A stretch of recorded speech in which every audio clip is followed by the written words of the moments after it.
चलिए हम लोग जो है 10th क्लास पास करके जब 11th में जाते हैं तो समझिए कि यहाँ से हम लोग लाइफ सेट करते हैं। जैसे लोग कहता है कि अभी तुम पारिवारिक जीवन में चले गए हो, अब कमाने धमाने का धंधा करना है। तो अब हम 11th क्लास में पहुंचते हैं जैसे ही, तो अब हम लोग पारिवारिक जीवन में पहुंच गए हैं, यानी अब ये सीरियस पढ़ाई पढ़ना होगा। तो सीरियस पढ़ाई पढ़ने के लिए हम लोग को ग्रोथ चाहिए, ग्रोथ नॉलेज चाहिए। तो कैसे ग्रोथ नॉलेज मिलेगा उसको भी हम इस वीडियो में बताएंगे।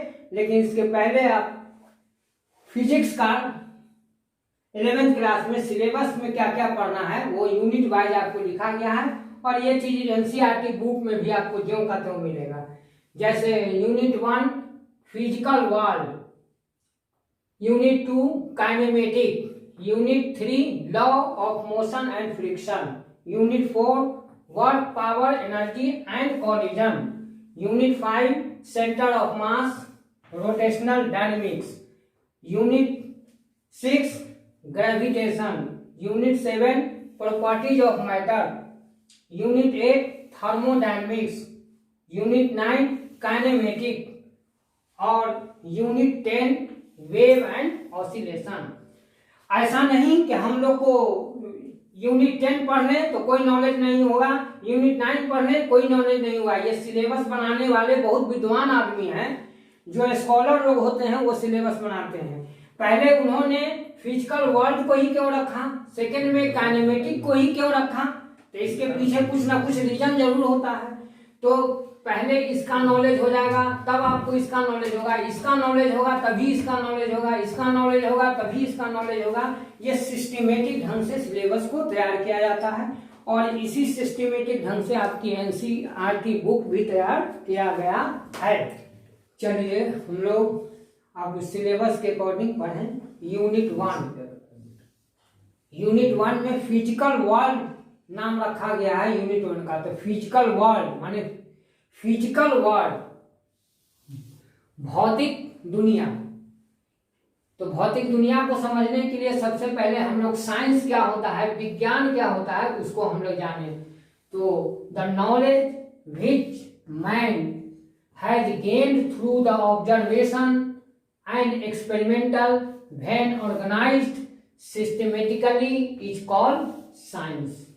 क्या ऑब्जर्वेशन को, एक्सपेरिमेंटल को हम लोग आदमी अपने ब्रेन में नॉलेज से जो ऑर्गेनाइज करता है उसी को हम लोग कहते हैं साइंस। जैसे आदिवासी पहले देहात में लकड़ी को काट के हल बनाता था, वो अपने टेक्निक को यूज करता था, तो दैट इज कॉल्ड साइंस। उसी को साइंस है, मैंने अपने ब्रेन से, उसको कोई बताया नहीं, लेकिन अपने ब्रेन से वो कंस्ट्रक्ट किया, ऑब्जर्व किया, उसके बाद एक्सपेरिमेंट किया, फिर उसको ऑर्गेनाइज किया। तो उसी को हम लोग कहते हैं विज्ञान। अब विज्ञान को क्लासिफाई किया गया है दो भागों में। तो पहला है कि science which deals non living, ऐसा साइंस जो सिर्फ नॉन लिविंग, जो गतिशील नहीं है, उस साइंस को हम लोग कहते हैं फिजिकल साइंस, यानी भौतिक विज्ञान। वो उस भौतिक विज्ञान में आता है physics, chemistry, geology, astronomy etcetera आज फिजिकल साइंस। दूसरा है साइंस, ये साइंस डील करता है, science which deals with the living things are called biological, यानी लिविंग थिंग्स बायोलॉजिकल। उसमें आता है botany, zoology, anthropology and are called biological science, जिसमें हम भी आ सकते हैं। बायोलॉजिकल साइंस में हम भी आ गए क्योंकि हमारा भी ग्रोथ होता है, यानी नॉन लिविंग यानी ग्रोथ नहीं होगा, और लिविंग यानी ग्रोथ होगा, लाइफ इसमें है। चलिए अभी हम लोग साइंस तक पढ़े। अब हमको तो साइंस पढ़ना नहीं है, बल्कि साइंस का पार्ट पढ़ना है फिजिक्स, क्योंकि हमको तो वही पढ़ना है। साइंस का एक पार्ट है जिसको फिजिक्स कहते हैं, फिजिक्स पढ़ना है। अब आइए ये साइंस के इस पार्ट में, फिजिक्स में क्या होता है फिजिक्स, उसको हम लोग समझें कि physics is an natural science. Natural science हमारे द्वारा नहीं, प्रकृति के द्वारा। Physics is an natural science which deals with the physical properties and measurement of the physical quantity। Physical science, physics एक प्राकृतिक विज्ञान है जो भौतिक प्रॉपर्टी माने भौतिक गुण और उसका माप करता है। किसका? फिजिकल क्वांटिटीज का, भौतिक राशियों का। अब आपको यहाँ समझा दे कि नेचुरल साइंसेस का क्या नाम पड़ा था। आप लोग पढ़े हैं मैट्रिक में कि साइंस दो प्रकार का होता है, एक सोशल साइंस और एक नेचुरल साइंस। तो नेचुरल साइंस जो प्रकृति द्वारा होता है, सोशल साइंस जो समाज बनाता है, विज्ञान ऑर्गेनाइजेशन करता है, उसको हम लोग कहते हैं सोशल साइंस। इसीलिए फिजिक्स में सीधे साइंस अगर यूज कीजिएगा तो ये डिटेक्शन नहीं हुआ कि कौन सा साइंस है, इसलिए आपको नेचुरल साइंस बोलना मस्ट है। तो physics is an natural science which deals with the physical properties and measurement of physical quantities. अब यहाँ आ गया, ये तो हम परिचित हैं कि मापा जाता है, फिजिकल प्रॉपर्टी से भी परिचित है, लेकिन ये फिजिकल क्वांटिटी क्या आ गया? अपरिचित है। तो जैसे ही अपरिचित कोई भेंट होता है तो सबसे पहले हम लोग क्वेश्चन करते हैं कि आप कौन हैं, उनका परिचय पूछते हैं। तो चलिए हम लोग भी इनका परिचय पूछते हैं कि आप कौन हैं। तो ये कौन है? तो ये अपना परिचय दे रहे हैं फिजिकल क्वांटिटीज कि quantity can measure are called physical quantity. वह क्वांटिटी जो मापा जा सके उसको हम लोग कहते हैं भौतिक राशि। अब जैसे किसी ने कह दिया कि सर घास फिजिकल क्वांटिटी है, तो इसका आंसर है यस, क्योंकि घास को हम तोड़ सकते हैं। किसी ने कह दिया कि सर पानी है फिजिकल क्वांटिटी, तो वो भी आंसर यस है, क्योंकि पानी को हम माप सकते हैं लीटर में, केजी में, जैसे भी है। और किसी ने कह दिया कि सर ये चौक है फिजिकल क्वांटिटी, तो ये भी है फिजिकल क्वांटिटी, इसको चूर कर दीजिए तो केजी में मेजरमेंट होगा, और इसको पेंसिल नुमा हो तो लेंथ में मेजरमेंट होगा। यानी all things are physical quantities. अब आइए टाइप ऑफ फिजिकल क्वांटिटी। तो फिजिकल क्वांटिटी तीन प्रकार के होते हैं, एक स्केलर, वेक्टर और टेंसर, जो कि 9th क्लास में हो सकता है कि आप लोग डिटेल नहीं पढ़े होंगे, लेकिन इसको जानना बहुत जरूरी है फिजिक्स में घुसने के लिए। यानी आप जानते हैं कि पौधा जो हम लोग लगाते हैं जमीन में, तो नर्सरी होता है, तो नर्सरी को, पौधे को बहुत ज्यादा सेफ्टी दी जाती है तो उस पर। लेकिन हम लोग क्या करते हैं पढ़ाई में, ये नर्सरी को एकदम इग्नोर कर देते हैं, कहाँ चले जाते हैं? फूल पर। तो वहां नहीं जाना है, नर्सरी पर आपको ज्यादा ध्यान देना है। अब बाद में तो नॉलेज आपका ऑटोमेटिक ग्रोथ होता ही चला जाएगा। A physical quantity has only magnitude is called scalar. Magnitude यानी सिर्फ इसमें माप है, सिर्फ इसमें मैग्नीट्यूड है, यानी मेजरमेंट है। जैसे डिस्टेंस को मापेंगे तो डिस्टेंस को क्या मापेंगे? तो 10 सेंटीमीटर, 10 सेंटीमीटर, तो इसमें डायरेक्शन नहीं है, सीधे माप है, इसीलिए ये स्केलर क्वांटिटी है। तो आप जान लीजिए कि ये तीनों जो है, स्केलर यानी means arithmetics, vector means geometry, और टेंसर जो एमएससी में मैथमेटिक्स में पढ़ना है, जो आपको यहाँ नहीं है। तो स्केलर का मतलब हो गया कि वो अर्थमेटिक्स है। अर्थमेटिक्स में कोई दिशा की जरूरत नहीं पड़ती है, लेकिन ज्योमेट्री में दिशा और मैग्नीट्यूड दोनों की आवश्यकता पड़ती है। इसलिए वेक्टर जो चलेंगे हम लोग, तो ज्योमेट्री को समझना जरूरी है वेक्टर के लिए। तो इसीलिए है, इसमें है क्या है? Physical quantities have both direction and magnitude is called vector. Tensor a physical quantity can not be specified is called tensor, जो कि यहाँ आपको पढ़ना नहीं है। ये ही दो चीज आपको यहाँ पढ़ना है, बीएससी तक ये मैथमेटिक्स में मिलेगा। हम लोग तो फिजिकल क्वांटिटी के बारे में जान गए, अब हो गया कि वो फिजिकल क्वांटिटी ये सब कहलाते हैं।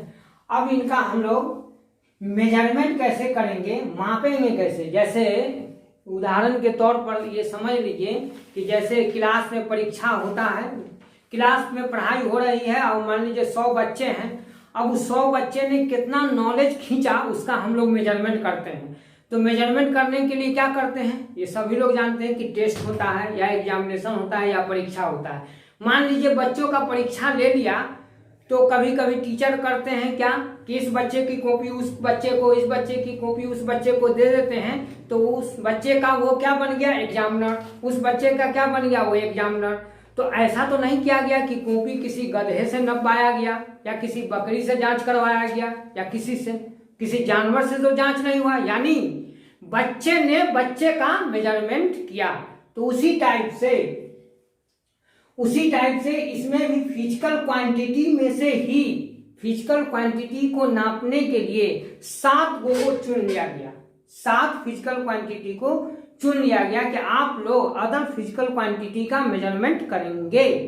जैसे परीक्षा होती है तो परीक्षा में सिलेक्शन होता है, अपान में लेटर जाता है कि आप लोग एग्जामिनर रहिएगा इन लोग की कॉपी जांचने के लिए।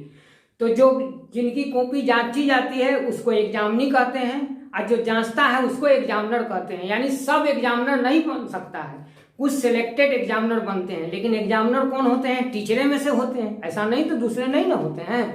तो यहाँ भी वही है कि फिजिकल क्वांटिटी में से ही 7 फिजिकल क्वांटिटी को सिलेक्ट कर लिया गया, चुन लिया गया कि आप लोग अदर फिजिकल क्वांटिटी का मेजरमेंट करेंगे।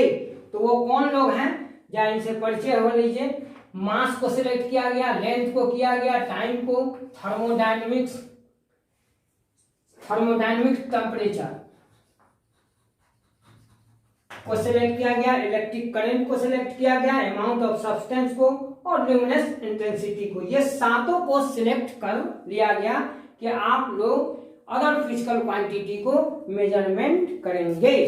यानी ये क्लियर हो गया कि कोई पूछेगा कि व्हाट इज फंडामेंटल क्वांटिटीज, तो आप कहिए कि वह फिजिकल क्वांटिटी जो एक दूसरे पर निर्भर नहीं करते हैं उसको हम लोग कहते हैं फंडामेंटल क्वांटिटी।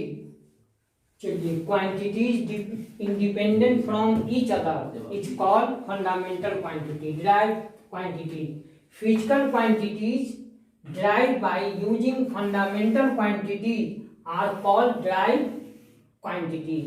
फंडामेंटल क्वांटिटीज को यूज करके जो हम लोग क्वांटिटीज निकालते हैं उसको हम लोग कहते हैं डिराइव्ड क्वांटिटी। जैसे एग्जांपल में स्पीड बराबर आपने 9th क्लास में पढ़ा है कि डिस्टेंस बाय टाइम। ये आपसे कुछ कह रहा है, ये खामोश है लेकिन आपसे कुछ कह रहा है। क्या कह रहा है, ये सुनिए। The speed depends on distance and time, यानी कह रहा है कि स्पीड जो है डिस्टेंस और टाइम पर निर्भर करता है। जैसे speed sustained only both distance and time present, ये कह रहा है कि स्पीड का सस्टेंडेड माने एग्जिस्टेंस तभी होगा जब डिस्टेंस और टाइम दोनों ही मौजूद रहेगा। तो यानी इसका मीनिंग क्या हुआ, without time speed not exist, without distance speed not exist, thus for existence of the speed both must be present, यानी दोनों को, यानी ये स्पीड क्या हुआ, ये डिस्टेंस टाइम पर निर्भर है और टाइम डिस्टेंस पर निर्भर है, तभी ये दोनों का संयोग होगा तभी स्पीड बढ़ेगा। यानी आप जानते हैं कि परिवार जब बनता है तो उसमें एक हस्बैंड वाइफ होता है जो एक दूसरे के पूरक होते हैं, इसीलिए हिंदी में उसको कहा जाता है कि आप इसके अर्धांगिनी हैं, और पत्नी को कहा जाता है कि ये आपके परमेश्वर हैं, ये भगवान हैं, आप इनके अर्धांगिनी हैं, तब वो सिस्टम सही जगह पर चलता है। यानी तो वही टाइप से यहाँ कहा गया है कि स्पीड तभी एग्जिस्टेंस है जब डिस्टेंस टाइम पर निर्भर है और टाइम डिस्टेंस पर निर्भर है। अब दूसरा एक उदाहरण देते हैं और आगे देखिए। ये एक्सीलरेशन स्पीड बाय टाइम, यानी इसको हम लोग फंडामेंटल क्वांटिटी में तोड़ के ले आए, तो time by distance by time square. Here acceleration exist if distance and square of time present, otherwise not exist, अगर वो एग्जिस्ट नहीं करेगा। जैसे इस पर प्रॉब्लम, कहीं कोई भी कंपटीशन में इस पर प्रॉब्लम आ सकता है। कैसे प्रॉब्लम, कुछ भी बनाया जा सकता है, वो मर्जी है सेटर की। आप लोग जो है सो बुक को स्टैंडर्ड मान के बनाते हैं, जिसकी वजह से आपको ये कभी कभी आप सुनते हैं कि एनसीईआरटी बुक से प्रॉब्लम पूछा जाता है, तो बिल्कुल सही है, टोटल प्रॉब्लम एनसीईआरटी बुक से ही पूछा जाता है। लेकिन वो एनसीईआरटी बुक देख के खुद सेटर अपना ब्रेन से प्रॉब्लम बना देता है। जैसे हम एक उदाहरण में लिखे हैं कि अगर इस पर प्रॉब्लम बना दिया कि if x equal to A B by C where x, B and C represent speed, mass and force, then A represent, और चॉइस आपको दे दिया momentum, friction, length and time. तो सबसे पहले यहाँ हम लोग मैथमेटिक्स रूल को फॉलो करेंगे। मैथमेटिक्स रूल को फॉलो करना बहुत जरूरी है, लोग नहीं करते हैं। जिसका डिमांड होता है वो हमेशा लेफ्ट साइड रखना चाहिए, तभी आपका प्रॉब्लम सॉल्व होगा। ये दिमाग में नहीं रखिएगा तो फिजिक्स भी आप सीख नहीं पाइएगा। इसलिए सबसे पहले जिसका डिमांड है, ए डिमांड है, तो ए को लेफ्ट साइड लाइए। तो हमने ए को लेफ्ट साइड कर दिया। अब जो इसका मल्टीप्लिकेशन x इंटू सी और ये इसका नीचे आ गया। अब हम अपना x का जो मान है उसको दिए कि स्पीड, मास और फोर्स। अब उसको फंडामेंटल क्वांटिटी में तोड़िए, और तोड़ने के बाद जो मैथमेटिक्स का रूल है उसको फॉलो कीजिए। फिर फॉलो करने पर ए बराबर टाइम आ गया, चॉइस हमारा ये आ गया। आप लोग सोचते हैं कि किताब में जो प्रॉब्लम है वही आएगा, ये कोई जरूरी नहीं है। आप प्रॉब्लम किस चीज से बनाया जा सकता है, आप चाहिए अपने से खुद प्रॉब्लम बना के किसी से भी सवाल पूछ सकते हैं। चलिए, ये दूसरा उदाहरण हमने लिया है। If a equal to Z X by Y square where Z X Y represent work, energy and force, what is the physical quantity represent by A. तो यानी ए लेफ्ट साइड है ही, तो हमको वो क्रियाकलाप कुछ करना नहीं पड़ा, सीधे अब हम लोग आ गए इस पर कि work, energy, force into force. तो वर्क बराबर होता है फोर्स गुने डिस्टेंस, और एनर्जी भी फोर्स का पर्यावाचिक है, तो वो भी होता है फोर्स गुने लेंथ। तो फोर्स कैंसिल, यानी लेंथ स्क्वायर, यानी पहला चॉइस सही है। इस तरीके से और है।